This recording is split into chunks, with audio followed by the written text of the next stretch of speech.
Hai. Pada video kali ini saya akan ngebahas tentang perkiraan top speed dan juga lifetime MotoGP di sirkuit Mandalika Indonesia. Sebelumnya saya juga udah pernah bahas tentang perkiraan top speed dan juga lifetime dari motor Superbike di kelas World Superbike sebelum seri Mandalika kemarin itu, dan ternyata memang hasilnya ya 11-12 atau bisa dikatakan analisa atau perkiraan yang dilakukan oleh Brembo menggunakan simulasi komputer itu ternyata hampir benar banget sebenarnya. Dan pada video kali ini sebenarnya saya tidak menggunakan data dari Brembo, lebih kepada data yang sudah beredar atau sudah dipublish oleh MotoGP dan juga World Superbike di sirkuit Buriram, Thailand. Nah, kok kenapa Thailand? Nah, ternyata itu memang Buriram, Thailand itu memiliki panjang sirkuit 4.554 meter atau hampir mirip dengan panjang sirkuit Mandalika yang 4.310 meter. Sedangkan kita ketahuin Mandalika tes MotoGP itu nanti di tanggal 11 sampai 13 Februari 2022. Baru kali itu nanti kita akan tahu tuh berapa lifetime MotoGP dan juga berapa top speed yang bakal bisa diraih motor MotoGP. Tapi nggak apa-apa, pada video kali ini kita akan lihat aja dan kita perbandingkan antara sirkuit Buriram Thailand untuk kelas MotoGP ataupun World Superbike dan juga sirkuit Mandalika Indonesia untuk kelas World Superbike aja ya, karena memang baru kelas World Superbike yang melaksanakan race di sirkuit Mandalika itu, MotoGP belum ya. Ya, kalau kita baca datanya, Buriram Thailand memiliki panjang 4.554 meter. Tikungan ke kanannya ada 7 dan tikungan ke kirinya ada 5. Di data 2019 MotoGP, tercepat di sirkuit Buriram Thailand adalah Fabio Quartararo dari Prancis dengan motor Yamaha mencetak 1 menit 29 detik 719. Dan best race lap-nya itu Marc Marquez dengan 1 menit 30 detik 904. Best pole position adalah Quartararo juga dengan 1 menit 29 detik 719.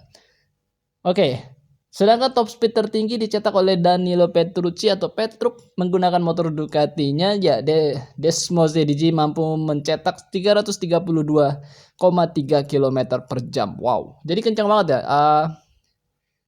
Di Thailand, Buriram, itu MotoGP mampu mencetak top speednya 332,3 km. Sedangkan data 2018 MotoGP tercepat adalah Marc Marquez dengan 1 menit 30 detik 031. Dan race fast lap-nya juga Marc Marquez dengan 1 menit 31 detik 471. Pole position juga Marc Marquez dengan 1 menit 30 detik 088. Dan top speed tertinggi dicetak oleh Andrea Dovizioso dengan 330,4 km per jam. Kalau kita bandingkan dua data MotoGP antara 2018 dan 2019 di sirkuit Buriram Thailand, banyak peningkatan. Pertama dari top speed yang tadinya Dovizioso mencetak 330,4 km, mampu ditambah oleh Petrucci yang menggunakan Ducati juga 332,3 km. Jadi makin kencang.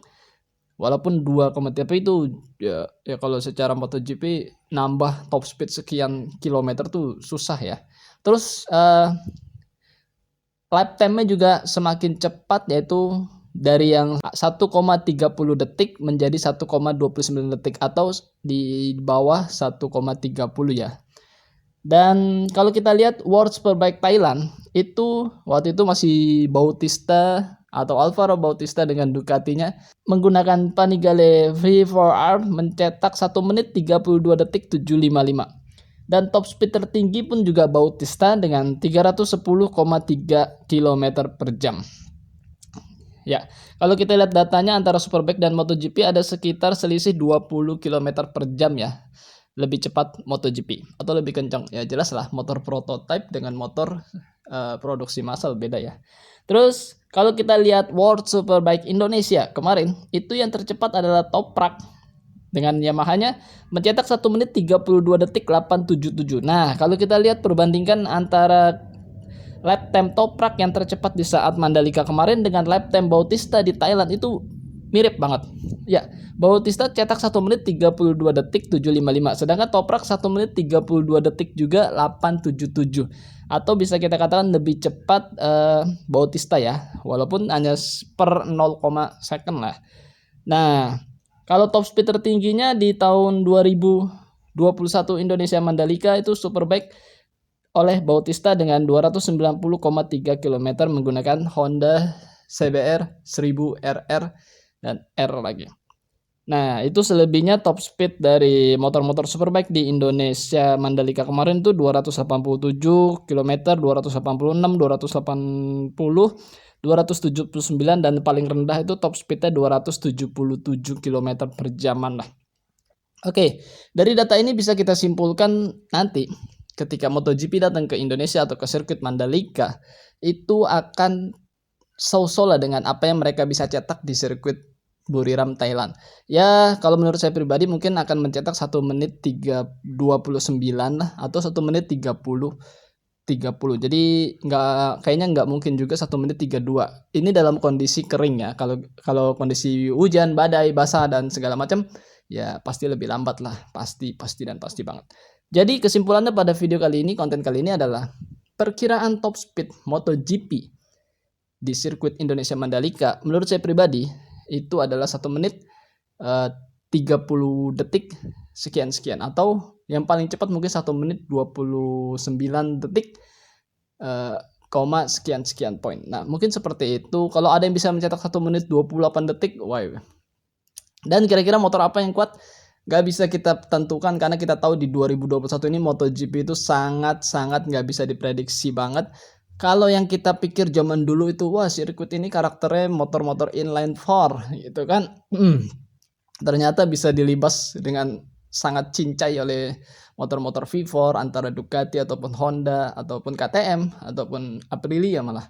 Terus yang katanya ini karakternya badak banget untuk top speed dan motor-motor V4 yang bakal menguasai, ternyata malah dimenangi oleh Quartararo dengan motor inline 4-nya gitu kan. Konfigurasi mesin inline 4 masih bisa melibas dan bahkan juara. Itu nggak bisa kita prediksi banget. Jadi memang udah ya mungkin Quartararo hebat kalau tidak ada masalah karena memang dia kita lihat di Buriram sangat nyaman dan bisa mencetak lap time tercepat dengan 1 menit 29 detik 719 rekor dari Buriram Thailand. Ya itu Quartararo saat ini karena memang belum ada lagi Buriram karena kemarin pandemi. Menarik sebenarnya. Apakah konten kali ini bisa sesuai nanti ketika MotoGP benar-benar datang di Mandalika Indonesia? Mereka mencetak 1 menit 29-an atau bahkan lebih cepat 1 menit 25. Waduh, kayaknya enggak ya. Karena kita lihat datanya super baik ketika di Thailand dan di Indonesia hampir sama lap time-nya. 1 menit 32-an yang tercepatnya. Oke lah, video kali ini mungkin cukup sekian. Terima kasih buat kalian semua telah menyimak video ini sampai selesai. Dan tetap semangat, sehat-sehat buat kalian semua. Jangan lupa makan dan jangan lupa berdoa. Akhir kata, wassalamualaikum warahmatullahi wabarakatuh. Bye-bye. Bye-bye.